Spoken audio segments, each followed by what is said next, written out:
ठीक है, मत्ती की पुस्तक। अब जैसा कि हम यहाँ पुस्तकों को पढ़ चुके हैं और हम बाइबल का अध्ययन कैसे करें, ये समझने की कोशिश करते हुए शब्द को सही ढंग से विभाजित कर रहे हैं।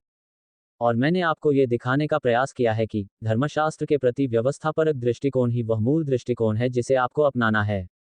यदि आप धर्मशास्त्र को समझना चाहते हैं तो आपको इसके प्रति मूल दृष्टिकोण अपनाना होगा। और युगवाद मूलतः प्रगतिशील रहस्योद्घाटन के मुद्दे को मान्यता देता है। अब आपकी बाइबल की संरचना ठीक उसी प्रकार बनाई गई है जिस प्रकार वह आती है। हमने अतीत में भी ऐसा देखा है। अतीत में मुद्दा ये था कि एक ओर इस्राएल राष्ट्र और दूसरी ओर अन्य जातियों के बीच भेद था, अर्थात खतना और खतना रहित लोगों के बीच भेद था। वह भेद वही है जहां समय बीत चुका है जब उस भेद को समाप्त कर दिया जाता है। आप आगे बढ़ो, परंतु कभी कभी जब मसीह की शरीर वर्तमान में अनुग्रह के प्रबंध में होती है, जहां मसीह की शरीर बन रही होती है, जब ये समाप्त हो जाता है तो मसीह वापस आता है, देह को लेता है, उसे बाहर निकालता है, और तब आने वाले युग यहाँ पर क्रियान्वित होते हैं, जहां पर परमेश्वर उन उद्देश्यों को पूरा करता है जो उसने यहाँ पर भविष्यवाणी में दिए थे, वे बातें जिनकी परमेश्वर ने भविष्यवाणी की थी। यहाँ पर अतीत के समय में मनुष्य की आशा, भविष्य की ओर देखना, यहाँ पर एक राज्य की ओर देखना। और शायद मैं इसे थोड़ा अलग ढंग से चित्रित करूंगा ताकि मेरे लिए यहाँ जगह की कमी ना हो। यहाँ एक राज्य की ओर दिखता है।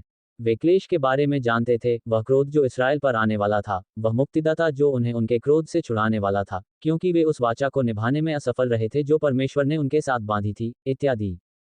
तो आपको यह मिल गया है। अब जब आप अपनी बाइबल को देखेंगे तो पाएंगे कि आपके नए नियम की संरचना इससे मेल खाती है। मत्ती, मरकुस, लूका और यूहन्ना की पुस्तकें मसीह की इस पृथ्वी पर की गई सेवकाई, अर्थात इस्राएल राष्ट्र की सेवकाई से संबंधित हैं, जिसके अंत में मसीह को क्रूस पर चढ़ाया गया। वह पुनर्जीवित होता है, अपने प्रेरितों के साथ 40 दिन बिताता है और फिर स्वर्ग में चला जाता है। पवित्र आत्मा वहां छोटे झुंड पर आता है। और आपके पास प्रेरितों के काम की पुस्तक है, और प्रेरितों के काम की पुस्तक में आपके पास पश्चाताप का प्रस्ताव है, इस्राएल राष्ट्र को दिया गया पश्चाताप का एक नया प्रस्ताव, इस्राएल का पतन, और प्रेरित पौलुस की सेवकाई के माध्यम से अन्य जातियों को दिया गया उद्धार। मसीह पौलुस को बचाता है और उसे एक नए कार्यक्रम के बारे में नया रहस्योद्घाटन देता है। ओह, भविष्यवाणी कार्यक्रम रहस्यमय कार्यक्रम द्वारा बाधित है। वह जानकारी पौलुस के पत्रों में मिलती है, रोमियो से फिलेमोन तक। अब रोमियो से फिलेमोन तक यहाँ आहा, यही सिद्धांत आज भी प्रभावी है। अनुग्रह का प्रबंध समाप्त होने के बाद तब प्रकाशित वाक्य के माध्यम से इब्रानियों की पुस्तक आती है।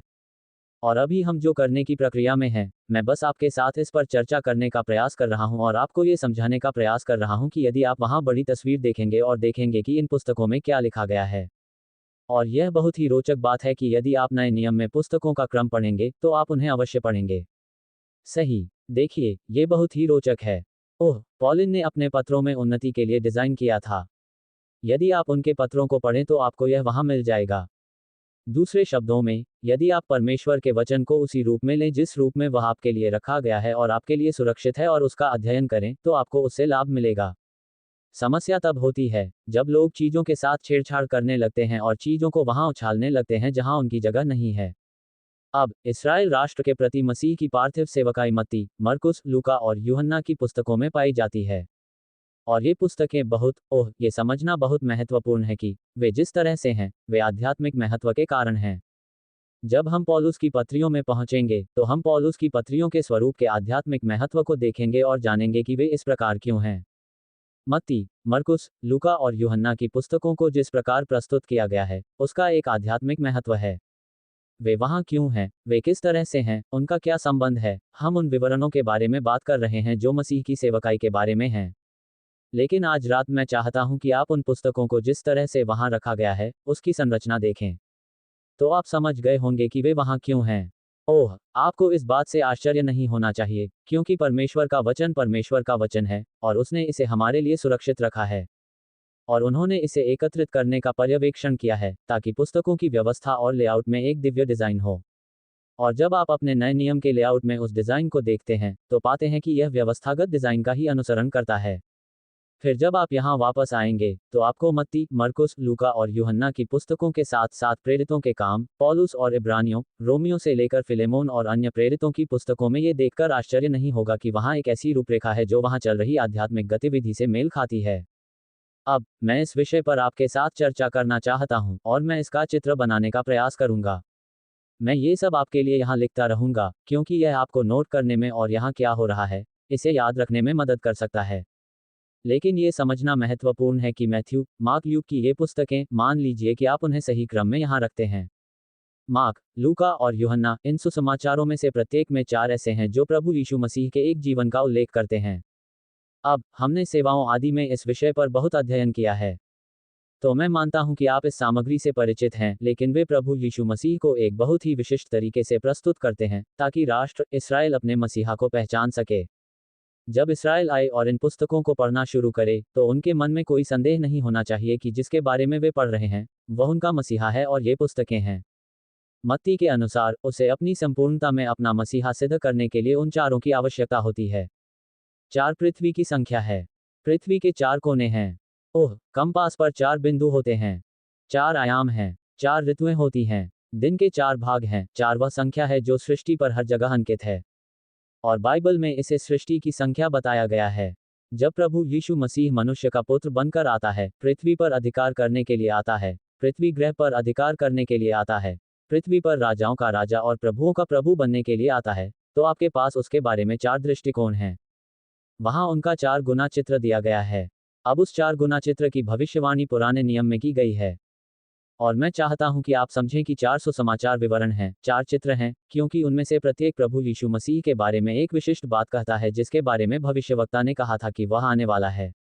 ये 400 समाचार विवरण इसलिए हैं ताकि प्रभु यीशु मसीह को पहचाना जा सके, क्योंकि वह वही है जो उन बातों को पूरा करता है जो भविष्यद्वक्ताओं ने कहा था कि इस्राएल को तलाश करनी चाहिए।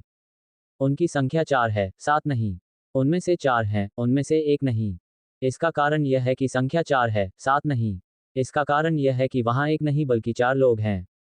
ओह, जब मैं था।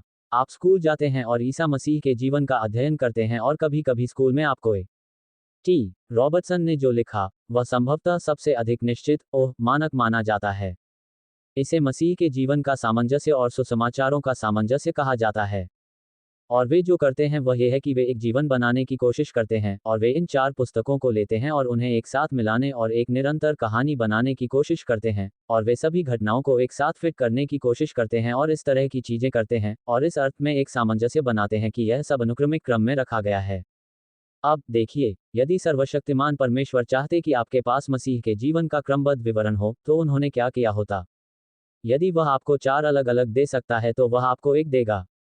क्या वह आपको अनुक्रमिक नहीं दे सकता था? निश्चित रूप से, वह ऐसा कर सकता था यदि उसने आपको ऐसा न दिया होता। इसका मतलब क्या है? इसका मतलब यह है कि उनके लिए यह एक बहुत बड़ी प्राथमिकता है।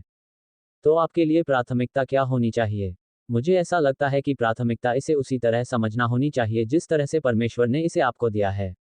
अब, इसका एक कारण है। वहाँ एक दिव्य है। जब हम इस काम को पूरा कर लेंगे तो आप इसे देखेंगे। यह मुझे हैरत में डाल देता है। जब मैंने इस सामग्री को पढ़ा तो यह स्पष्ट हो गया कि ये 4 क्यों हैं।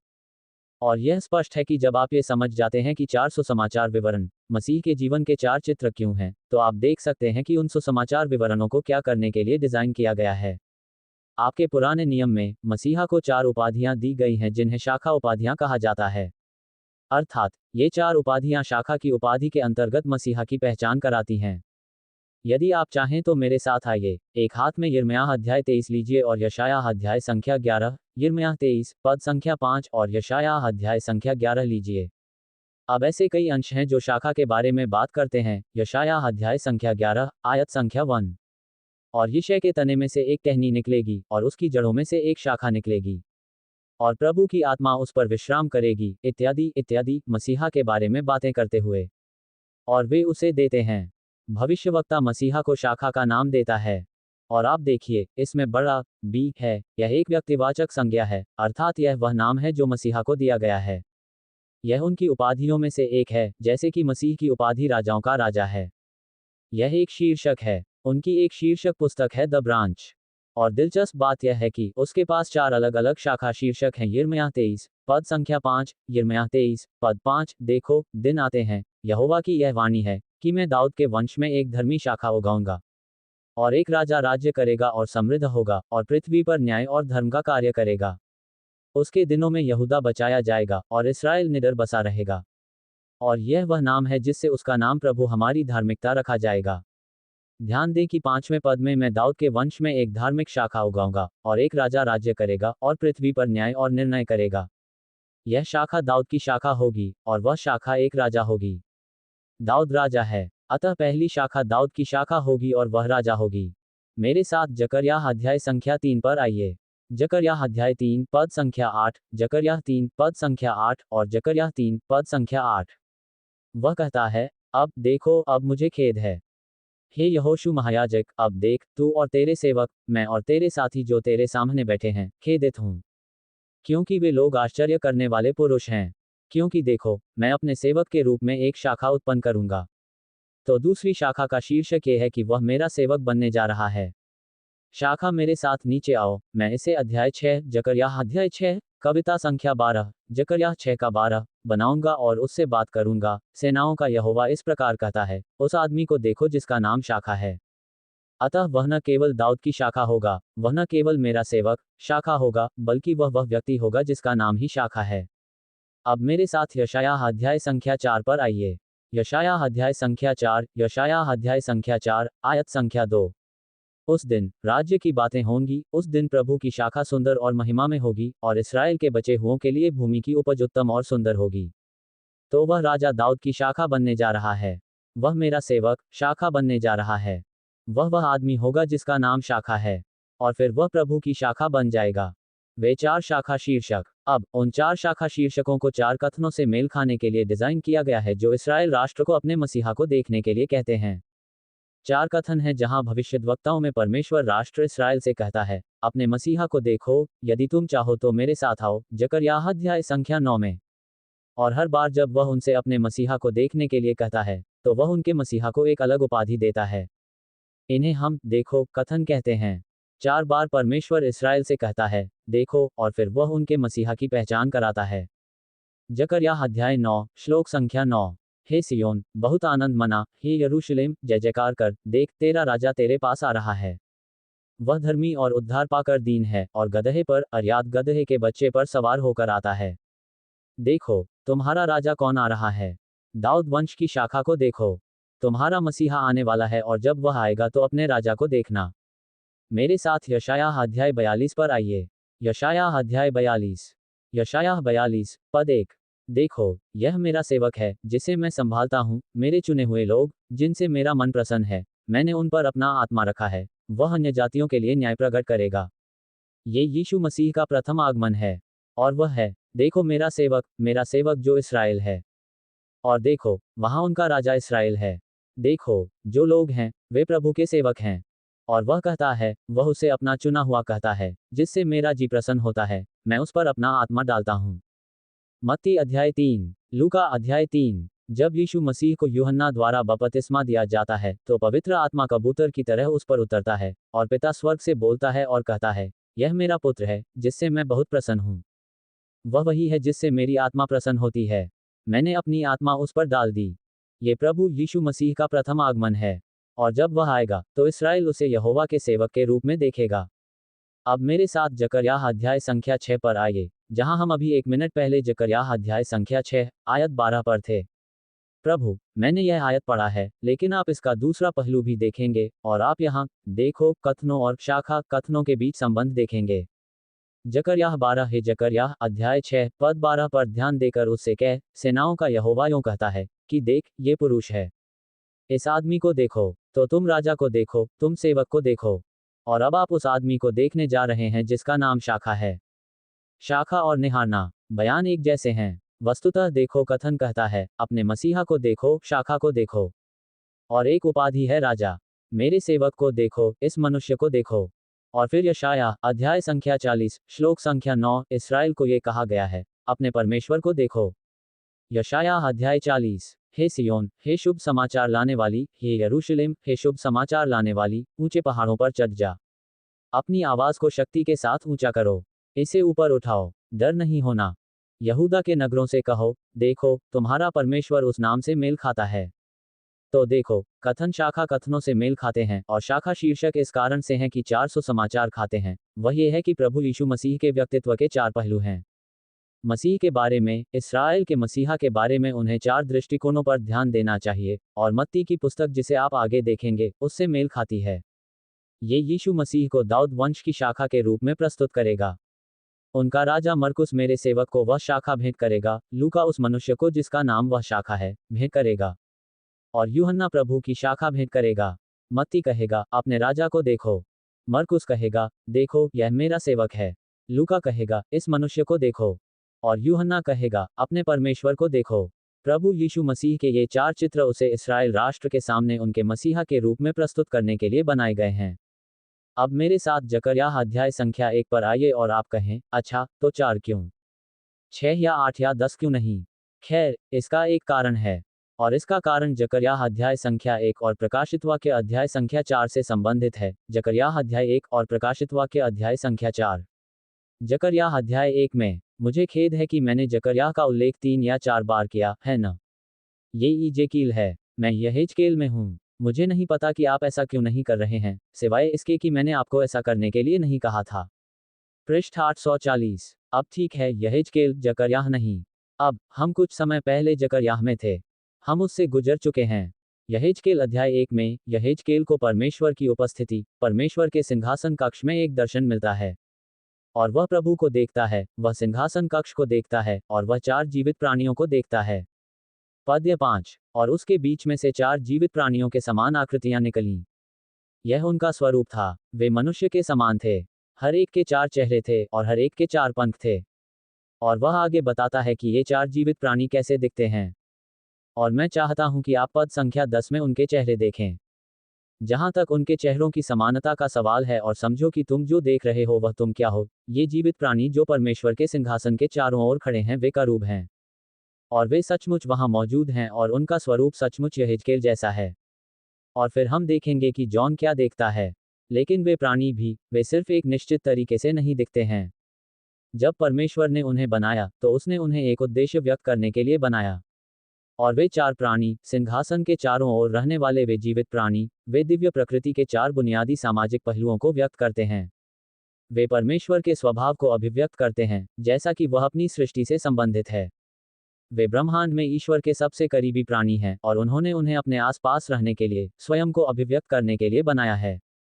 जिन 4 को आप देखने जा रहे हैं, वे इनसे मेल खाएंगे। अतः जब आप पाते हैं कि परमेश्वर ने मत्ती, मरकुस, लूका और यूहन्ना में मसीह के व्यक्तित्व में स्वयं को अभिव्यक्त और घोषित किया है, तो आप पाएंगे कि वह अभिव्यक्ति यहेजकेल अध्याय 1 पद 10 में वर्णित इन 4 प्राणियों से मेल खाती है, क्योंकि उनके चेहरों की समानता के अनुसार, उन चारों के चेहरे मनुष्य के थे, और दाहिनी ओर सिंह के थे, और उनके बाईं ओर बैल का मुख था, और उन चारों के चेहरे भी उकाब के समान थे। इसलिए उनका चेहरा शेर जैसा है। वह राजा से मेल खाएगा, वह बैल का चेहरा होगा जो सेवक से मेल खाएगा, वह मनुष्य का चेहरा होगा, और फिर वह उकाब का चेहरा होगा। उकाब आकाश में उड़ता है।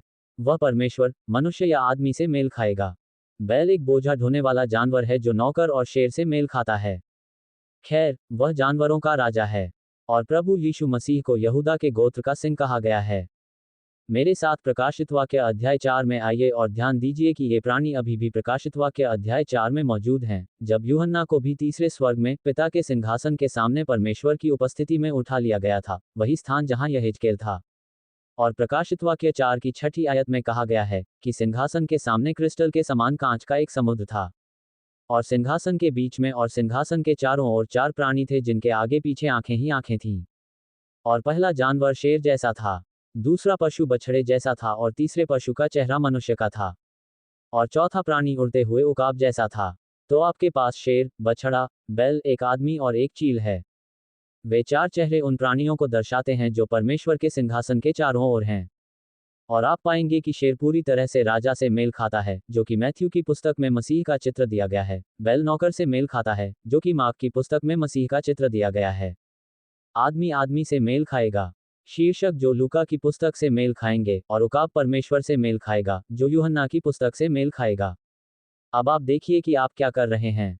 आप बस ये देख रहे हैं कि यह चीज़ कैसे अपने आप काम करती रहती है, और आप देखना शुरू कर रहे हैं। मेरा मतलब है, उन 3 चीज़ों से, शाखा के शीर्षक, पूरे बयान और सिंहासन के चारों ओर उन प्राणियों के चेहरे, ये चीज़ें हर बार जब आप यहाँ से गुजरते हैं तो मेल खाती रहती हैं, और अचानक ये वास्तव में स्पष्ट हो जाता है कि कारणों की अभिव्यक्ति के बारे में इस चीज़ में एक दिव्य योजना है। वहाँ 4 सुसमाचार हैं। सुसमाचार 4 हैं क्योंकि इसमें 15 नहीं, बल्कि 4 की संख्या ली गई है। इसराइल के मसीहा को अभिव्यक्त करने और पहचानने के लिए एक नहीं, बल्कि 4 नाम हैं। उसके लिए अब आप देखेंगे कि मानव जाति विभाजित हो गई है। यहाँ शेम है, शेम का परमेश्वर यहोवा धन्य है। वहाँ हाम है, क्या वह सेवकों का सेवक होगा? यहाँ पर येपेत है और फिर यहाँ नीचे स्वयं परमेश्वर है। तो सभी रिश्तों के बारे में देखिए, मत्ती हिब्रू लोगों के लिए लिखा गया है। एक धार्मिक व्यक्ति का मन हिब्रू के लिए लिखा गया है। इब्रानियों को एक आदमी के बारे में, वंशावली के बारे में और इस बारे में बात करने के लिए लिखा गया है कि कैसे पुराने नियम में जो कुछ वादा किया गया था वह सब मसीहा में पूरा हुआ। यह एक हिब्रू के धार्मिक मन के लिए लिखा गया है। मार्क की पुस्तक उस व्यक्ति के लिए लिखी गई है जो ताकत में रुचि रखता है। मेरा मतलब है, देखो, अगर वह कहता है कि वह मसीहा बनने जा रहा है और वह कहता है कि वह हिब्रू मन, वह धार्मिक मन, वह फरीसी रुचि रखने जा रहे हैं, तो क्या ये वही है जो आ रहा है? क्या वह असली है? क्या वह अपने वादे पूरे करता है? क्या वह अपने वादे पर खरा उतरता है? उसकी वंशावली क्या है? यहाँ नौकर, मार्क ही प्रश्न बनने जा रहा है। क्या वह सचमुच ऐसा कर सकता है? वह कहता है कि वह हमें राज्य देगा। क्या वह सचमुच इसका उत्पादन कर सकता है? क्या वह सचमुच ऐसा कर सकता है? क्या उसमें वह राज्य लाने की क्षमता है जिसका वादा उसने हमसे किया है? और मरकुस की पुस्तक उन यहूदियों के विषय में लिखी गई है जो अन्य जातियों के क्षेत्र में फैले हुए हैं और जो अन्य जातियों की शक्तिशाली एड़ी के नीचे प्रभुत्व के अधीन हैं। और यहाँ मुद्दा सिर्फ यह नहीं है कि क्या वह सही व्यक्ति है, बल्कि यह है कि क्या उसके पास वह कार्य करने की क्षमता है जो वह कहता है। और फिर लूका की पुस्तक इसी विचार के साथ लिखी गई। ये गैर यहूदी दृष्टिकोण से लिखा गया है। यह इस्राएल के मसीहा से अधिक इस बात पर ध्यान देता है कि मसीहा केवल इस्राएल का नहीं है। इस्राएल का मसीहा अन्य जातियों को न्याय दिखाने जा रहा है। और ये दर्शाता है कि एक गैर यहूदी इस्राएल के मसीहा को किस दृष्टि से देखेगा। और फिर यहाँ नीचे जॉन को छोटे झुंड के दृश्य से लिखा गया है। तो उनमें से हर एक के पास ऐसे लोगों का एक वर्ग है जो राज्य से प्रभावित होने जा रहे हैं, और यह उनके अपने दृष्टिकोण के साथ लिखता है, उन सवालों के जवाब देता है जो वे विशेष दृष्टिकोण से उठाते हैं। अब मेरे साथ मत्ती की पुस्तक के अध्याय 1 पर चलें और बात करें कि ये बातें अब यहाँ एक साथ कैसे फिट होती हैं। और मैंने इन्हें आपके लिए मनमाने ढंग से वहाँ रख दिया है, क्योंकि मैं जानता था कि मैं कहाँ जा रहा हूँ। लेकिन मैं आपको दिखाऊंगा कि कैसे मत्ती, मरकुस, लूका और यूहन्ना ने वही किया जो वह चार्ट दर्शाता है कि वे मत्ती की पुस्तक, दाऊद के पुत्र, अब्राहम के पुत्र यीशु मसीह की पीढ़ी की पुस्तक के अनुसार करते हैं। अब बाइबल में पीढ़ियों की केवल 2 पुस्तकें हैं। वह अभिव्यक्ति, यीशु मसीह की पीढ़ी की पुस्तक, केवल अन्य। बाइबल में ऐसी ही एक और आयत है, और वह है उत्पत्ति अध्याय 5। उत्पत्ति अध्याय 5 में आदम के पुत्रों की पीढ़ी की पुस्तक। उस अध्याय में सभी कहते हैं कि वह और आदम जीवित रहे और उन्होंने अमुक को जन्म दिया और फिर उनकी मृत्यु हो गई। उस अध्याय में लिखा है कि सभी लोग मर गए, केवल एक व्यक्ति को छोड़कर, और वह था हनोक। और यह कहा गया है कि उसे उठा लिया गया ताकि वह मृत्यु को न देखे। लेकिन उत्पत्ति 5 में आदम की वंशावली में शेष सभी लोग मर जाते हैं। उत्पत्ति 5 बाइबल का कब्रिस्तान अध्याय है। आदम के वंशज, आदम की पीढ़ी की पुस्तकों के परिणामस्वरूप लोग मरते हैं, क्योंकि एक मनुष्य के द्वारा पाप मृत्यु में आया और पाप के द्वारा मृत्यु आई। जब आप यहाँ मत्ती की पुस्तक पर आते हैं, तो मत्ती की पहली आयत से ही यह समझना बहुत आसान हो जाता है कि हम पुराने नियम और नए नियम को क्यों विभाजित करते हैं, क्यों हम हिब्रू बाइबल की 39 हिब्रू पुस्तकों को वहाँ रखते हैं और ग्रीक नए नियम की 27 पुस्तकों को यहाँ रखते हैं। हम ऐसा इसलिए करते हैं क्योंकि यहाँ यीशु मसीह की पीढ़ी की पुस्तक आती है। और इस अध्याय में हर कोई भी मरता नहीं है, लेकिन देखो वे क्या करते हैं। पद 2 अब्राहम से इसहाक उत्पन्न हुआ, और इसहाक से याकूब उत्पन्न हुआ, और याकूब से यहूदा और उसका भाई उत्पन्न हुआ। आप देखिए, शब्द बेगेट का अर्थ है हर किसी को जीवन देना। आदम की पीढ़ी की पुस्तक में मर जाता है। यीशु मसीह की पीढ़ी की पुस्तक में प्रत्येक व्यक्ति जीवित है और उसे जीवन दिया गया है। अब जब आप पहली आयत से शुरू करते हैं, तो ये कहता है कि यीशु मसीह की पीढ़ी की पुस्तक, जो अब दाऊद का पुत्र है, दाऊद फाउल केस राजा है। जब आप मत्ती से शुरू करते हैं, तो मत्ती में मुद्दा राजा का है, यहाँ तक कि उसने दाऊद को अब्राहम से पहले रखा। अब यदि आप वंशावली की दूसरी आयत को देखें, तो वह अब्राहम से शुरू करता है। उसने दाऊद को अब्राहम के सामने क्यों रखा? वह उसे दाऊद का पुत्र, अब्राहम का पुत्र क्यों कहेगा? खैर, ये पुराने नियम के वे 2 कुलपति हैं जिनके साथ 2 महान वाचाएं बनाई गईं। एक, परमेश्वर ने दाऊद को सिंहासन और राज्य देने का वादा किया था। छठी आयत देखिए, यिशै से राजा दाऊद उत्पन्न हुआ, और राजा दाऊद से सुलेमान उत्पन्न हुआ, इत्यादि। देखो, दाऊद राजा है। मत्ती में मुद्दा राजा का है, और राजा बनने के लिए आपके पास सिंहासन पर बैठने का अधिकार होना चाहिए, देखें। और मित्रों, यदि आपको सिंहासन पर बैठने का अधिकार है, तो आपको सिंहासन पर शासन करने के लिए भूमि और क्षेत्र की आवश्यकता होगी। पर शासन करें। परमेश्वर ने ये भूमि अब्राहम को दी। उसने अब्राहम को एक राष्ट्र, एक भूमि और एक राष्ट्र के लोगों का वादा दिया जो उस भूमि को भर देंगे। और उसने उस राष्ट्र पर शासन करने के लिए सरकार का वचन दिया। दाऊद के लिए, दाऊद राजा है। मसीहा दाऊद का पुत्र होगा। तो यहाँ वह है, और मत्ती शुरू होता है, और मत्ती में राजा पर जोर दिया गया है। अब यदि आप श्लोक संख्या 16 पर जाएं, और यूसुफ से यीशु उत्पन्न हुआ, और याकूब से यूसुफ उत्पन्न हुआ, जो मरियम का पति था, जिससे यीशु उत्पन्न हुआ, जो मसीह कहलाता है। ध्यान दें कि कैसे पवित्र आत्मा कुंवारी जन्म की रक्षा करता है। वहां वह कहता है, याकूब से यूसुफ उत्पन्न हुआ, जो मरियम का पति था, जिससे यीशु उत्पन्न नहीं हुआ, क्योंकि यूसुफ से यीशु उत्पन्न नहीं हुआ था, बल्कि जिससे यीशु उत्पन्न हुआ था। उनका जन्म कुंवारी मरियम से हुआ था, लेकिन उनका जन्म नहीं हुआ था। और यह पहली बार है कि उस वंशावली में किसी का जन्म हुआ है। बाकी सभी को जन्मा हुआ कहा गया है। उनके पिता ने उन्हें जीवन दिया।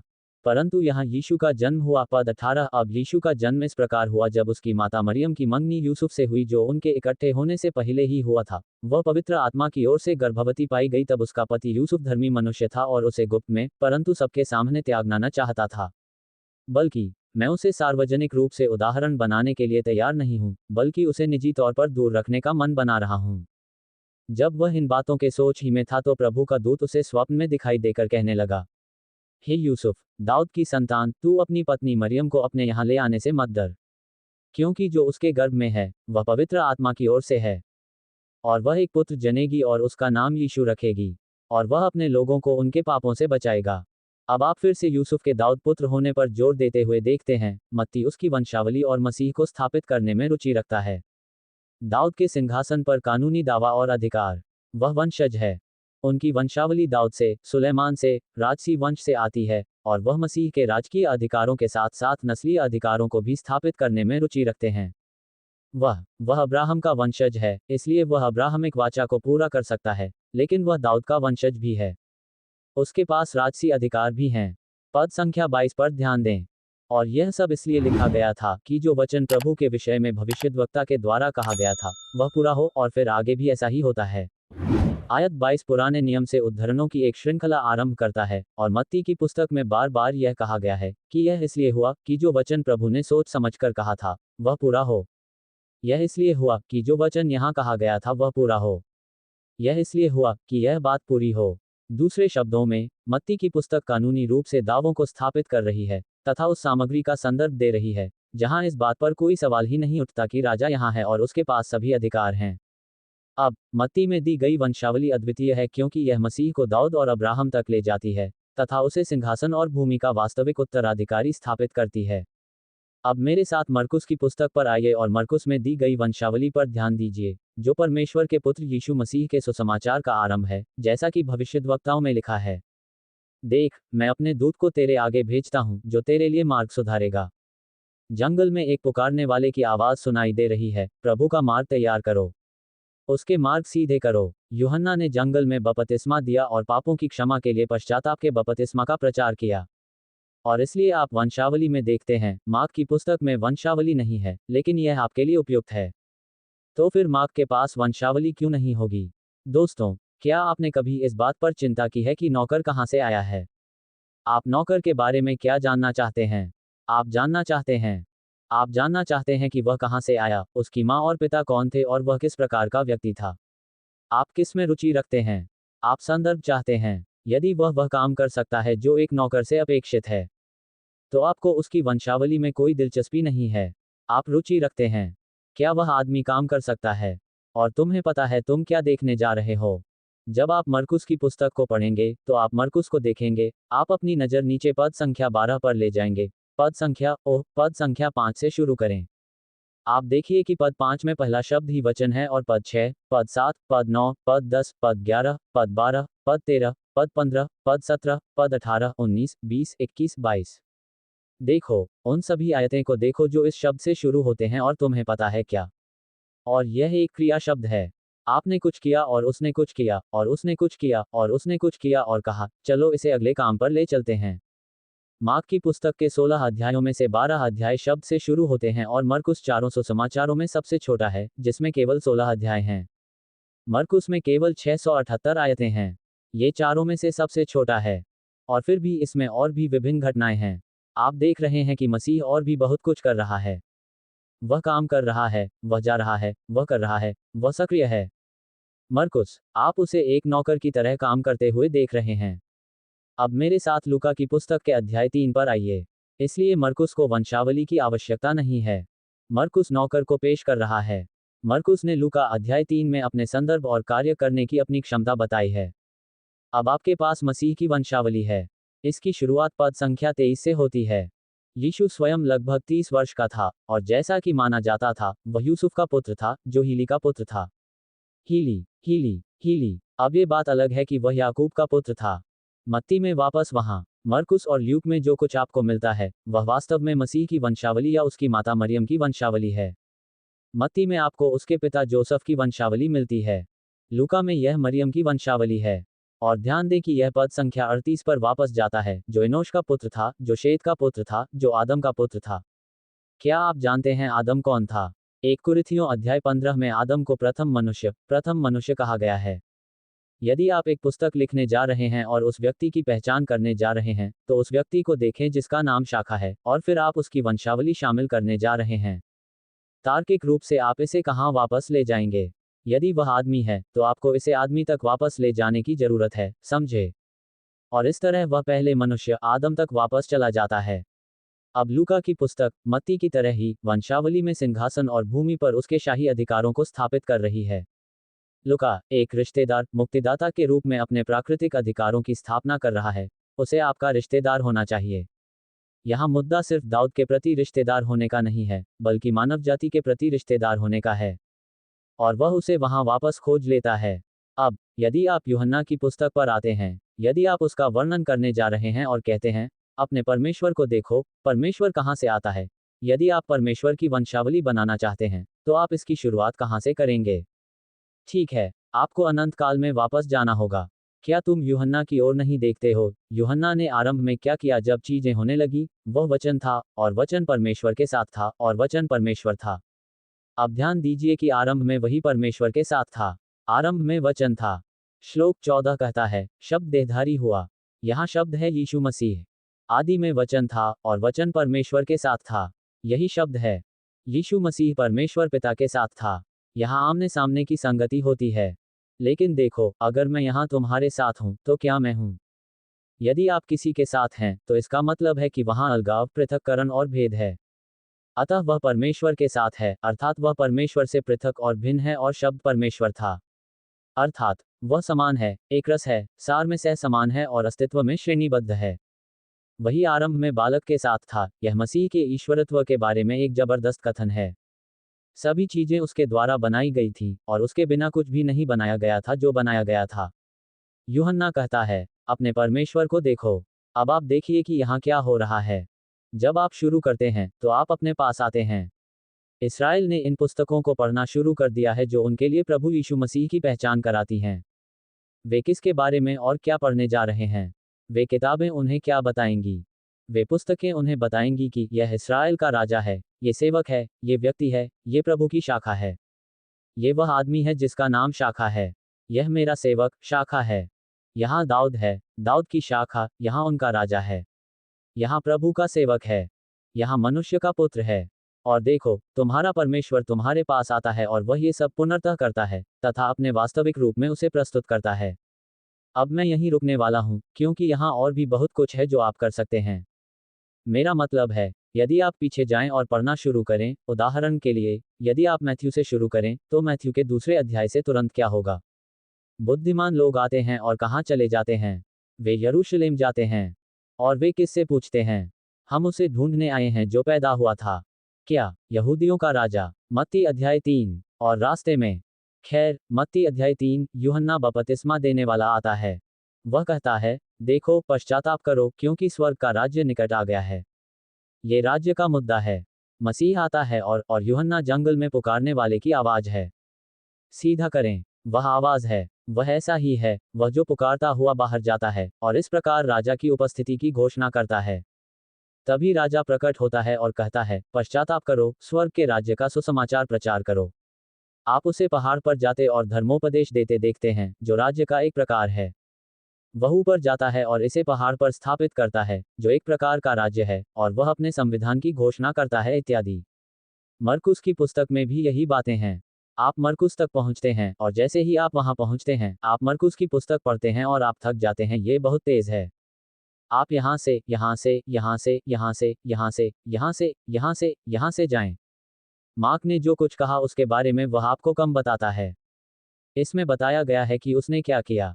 मत्ती में इस बात पर जोर दिया गया है कि उसने क्या कहा, क्योंकि एक राजा में आपकी रुचि उसकी घोषणाओं में है। मरकुस में उसके शब्दों में जोर इस बात पर है कि उसने क्या किया। आप उनके कार्यों के बारे में जानना चाहते हैं। आप जानना चाहते हैं कि लूका में उसने क्या हासिल किया। आप देखते हैं कि उसे कैसा महसूस हुआ और आप कुछ दिलचस्प देखना चाहते हैं। बैठ जाओ और लूका की पुस्तक पढ़ो। आपको ये सभी मानवीय स्पर्श ल्यूक में मिलते हैं। आपको अध्याय 1 में वह श्लोक मिलता है जहां वह बात करता है जब स्वर्गदूत मैरी को बताता है कि वह मसीहा को जन्म देगी, और वह कहता है कि वह चीज जो वह पवित्र चीज जो तुमसे पैदा होगी, वह पवित्र आत्मा द्वारा तुम्हारे गर्भ में आएगी। और फिर वह कहता है, परंतु परमप्रधान की सामर्थ्य तुझ पर छाया करेगी। ये बात है, वहां सुरक्षा है। आप इस सब के बारे में पढ़ते हैं और फिर आप लूका में पढ़ते हैं जहां लिखा है, मरियम ने ये सब बातें अपने हृदय में रखीं और उन पर विचार किया, अर्थात उसने ये बातें अपने तक ही रखी, किसी को इसके बारे में नहीं बताया। और मैंने सोचा कि कैसे डॉक्टर ल्यूक मैरी के साथ बैठकर बातें करते होंगे। आप जानते हैं, वे कहते हैं कि आप बताइए कि लोग मुझसे कहते हैं कि मैं नहीं करता। मैं कोई महिला नहीं हूं, इसलिए मैं इस बारे में नहीं बोल सकता कि महिलाएं क्या करती हैं। लेकिन महिलाएं कहती हैं, और मैंने यह बात जीवन भर सुनी है, कि एक महिला अपने डॉक्टर को लगभग हर बात बता देगी। और जब आप लूका की पुस्तक पढ़ते हैं तो ये स्पष्ट है कि मरियम और अन्य लोगों ने लूका के सामने अपना बोझ उतार दिया।